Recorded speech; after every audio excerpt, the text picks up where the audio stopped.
जोरदार तालियों में ब्रदर राज मसीह।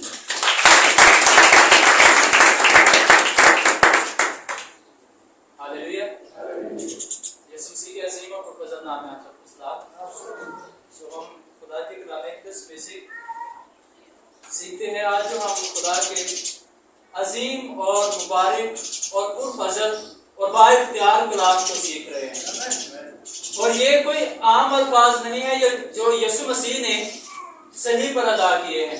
जैसे कि हमने पहले कलमे को सीखा और इसके अंदर हमने बड़ी ही अच्छी बरकत को हासिल किया है, जो मेरे ख्याल से अगर हम इसको रेगुलर अपनी जिंदगी के अंदर करें तो हम हर रोज एक नई बरकत हासिल करेंगे। तो अब जो है हम दूसरे कलमे को सीखने वाले हैं। तो आए हम खुदा की कलाम में से लूका की अंजील को हम पढ़ेंगे, 23 बाब और 39 आयत से पढ़ेंगे। खुदा के कलाम में ये लिखा है, फिर जो बदकार सलीब पर लटकाए गए थे उनमें से एक उसे यूं ताना देने लगा कि क्या तू मसीह नहीं, तो अपने आप को और हमको बचा। मगर दूसरे ने उसे झिड़क कर जवाब दिया कि क्या तू खुदा से भी नहीं डरता, हालांकि उसी सजा में गिरफ्तार है और हमारी सजा तो वाजिबी है क्योंकि अपने कामों का बदला पा रहे हैं। लेकिन इसने कोई बेजा काम नहीं किया। फिर उसने कहा, है यीशु, जब तू अपनी बादशाही में आए तो मुझे याद करना।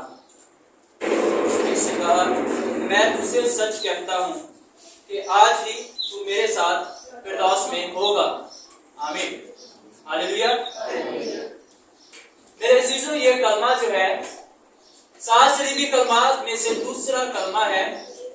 और जब हम इसका जो अदद है इसको देखते हैं, तो अदाद के मुताबिक जब हम इसको देखते हैं तो नंबर 2 का जो वर्ड है इसका मतलब है दोस्त, हमसफर या शरीक। तो इस दूसरे कलमे को जब हम स्टडी करते हैं, जब हम देखते हैं कि यीशु मसीह ने सलीब के ऊपर जब लटके हुए थे, तो बाइबल हमें बताती है कि यीशु मसीह अकेले नहीं थे, उनके इर्द गिर्द जो है दाएं और बाएं जो है 2 डाकू भी थे। इन डाकू के अंदर आपस में एक झगड़ा चल रहा है। वही झगड़ा जो यहूदियों के अंदर चल रहा है, वहां पर खड़े लोगों के अंदर चल रहा है।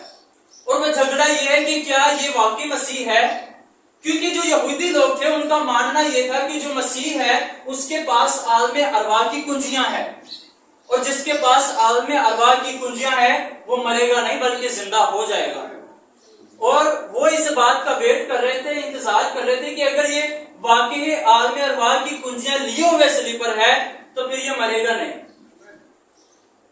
वो इंतजार के अंदर थे। और बाइबल हमें बताती है कि जब रास्ते से गुजरते तो सारे लोग हंस हंस के मजाक कर करके सब उसको ठट्ठा मार मार के कह रहे थे कि वाह भाई, तू तो कहता था कि मैं हैकल को आकर 3 दिन के अंदर खड़ा कर दूंगा, अब खुद को तो बचा नहीं पा रहा। और डाकू भी उसके ऊपर ताना कस रहा है, और डाकू भी से यही बात कह रहा है कि अगर तू वाकई मसीह है, हमने तो सुना था कि तू मसीह है, हमने सुना था कि तू निजात देता है, अगर तू वाकई निजात देता है तो खुद भी बच और हमें भी बचा। उसे अपनी जिंदगी की भी टेंशन है कि बच जाएं।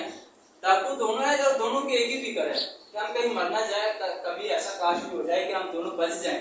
दोनों के अंदर फिक्रमंदी एक ही है कि हम बच जाएं। लेकिन इसका नजरिया अलग है। जो यीशु मसीह को ताना दे रहा है इसकी सोच अलग है। दिस इज अ नेगेटिव, ये एक जो है नेगेटिव सोच है उसकी, जो उसको आगे नहीं लेकर जा सकती। लेकिन दूसरा डाकू जो इसके ऑपोजिट है, अब वो जो कह रहा है, जब वो बोला तो उसने उसको झिड़का। उसने कहा, क्या होगा तुझे खुदा का भी खौफ नहीं आ रहा? क्या तू खुदा से भी नहीं डरता? क्या तू नहीं जानता कि ये शख्स जो सलीब पर है, ये भी और हम भी सब सजा में गिरफ्तार हैं।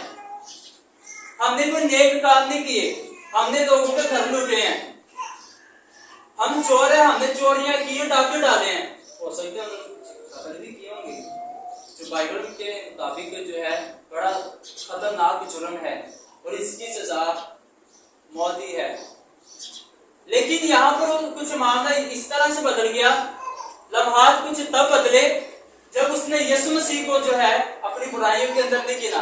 उसने कहा ये शख्स जो है ये बेजा सलीब पर लटकाया गया, इसकी जात के अंदर गुनाह नहीं है। हालेलुया। हमारे मसीहा की जात बेपाक है, हमारे मसीहा की जात जो है बिल्कुल गुनाह से